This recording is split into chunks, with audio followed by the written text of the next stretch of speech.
बिहार को बर्बाद करने में सबसे बड़ी भूमिका बिहार की जातीय व्यवस्था की रही है। तो एक तरफ जहां हम लोग पक्षधर हैं कि जातीय व्यवस्था खत्म होनी चाहिए, सबको बराबर के हक, अधिकार, अपॉर्चुनिटीज मिलनी चाहिए, गरीबी एक मात्र जाति के तौर पर चिन्हित होनी चाहिए। तो ऐसी बयानबाजी सिर्फ पॉलिटिकल टीआरपी लेने के लिए है। अगर वो सचमुच इस बात को मानते तो आरक्षित सीट से चुनाव क्यों लड़ते हैं? सारे चीजों का लाभ क्यों उठाते हैं?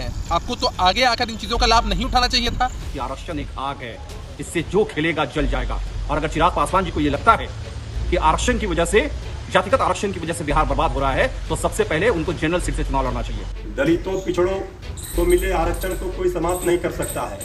श्री चिराग पासवान जी जिनके गोद में है आरएसएस और बीजेपी के गोद में, तो उन्हीं की एक तरफ हम लोग लड़ाई लड़ते हैं कि भाई जातीय व्यवस्था खत्म होनी चाहिए, बिहार को बर्बाद करने में सबसे बड़ी भूमिका बिहार की जातीय व्यवस्था की रही है। तो एक तरफ जहां हम लोग पक्षधर हैं कि जातीय व्यवस्था खत्म होनी चाहिए, सबको बराबर के हक, अधिकार, अपॉर्चुनिटीज मिलनी चाहिए, गरीबी एक मात्र जाति के तौर पर चिन्हित होनी चाहिए। तो वहां पर जब आप दलित महादलित की बात करते हैं, आप पिछड़ा अति पिछड़ा की बात करते हैं, आप फर्दर डिवीजन करते हैं सोसाइटी में, तो ये बातें हम लोग को स्वीकार्य नहीं थी।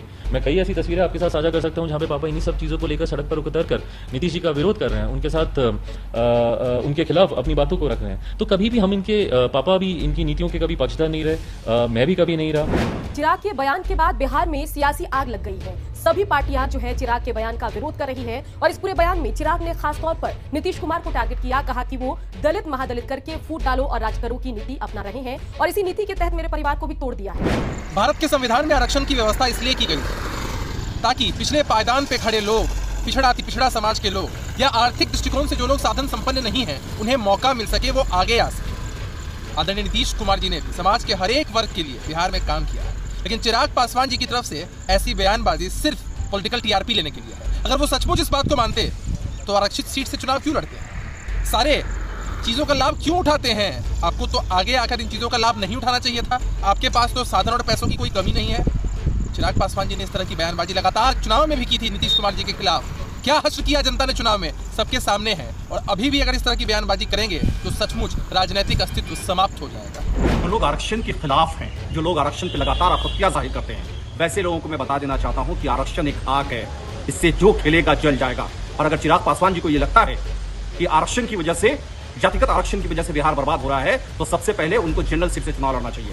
आरक्षित सीट से जीतकर आप सरकार पर और आरक्षित वर्ग का आरक्षण खत्म करना चाहते हैं, ये कहीं से ठीक नहीं है। मैं बिहार सरकार से अनुरोध करता हूं कि जो लोग भी आरक्षण के खिलाफ बयानबाजी करते हैं, उन पर कार्रवाई होनी चाहिए। अभी भी उन्होंने कहा कि आदरणीय नरेंद्र मोदी जी राम हैं, वो हनुमान हैं, तो उन्हीं की भाषा बोलेंगे।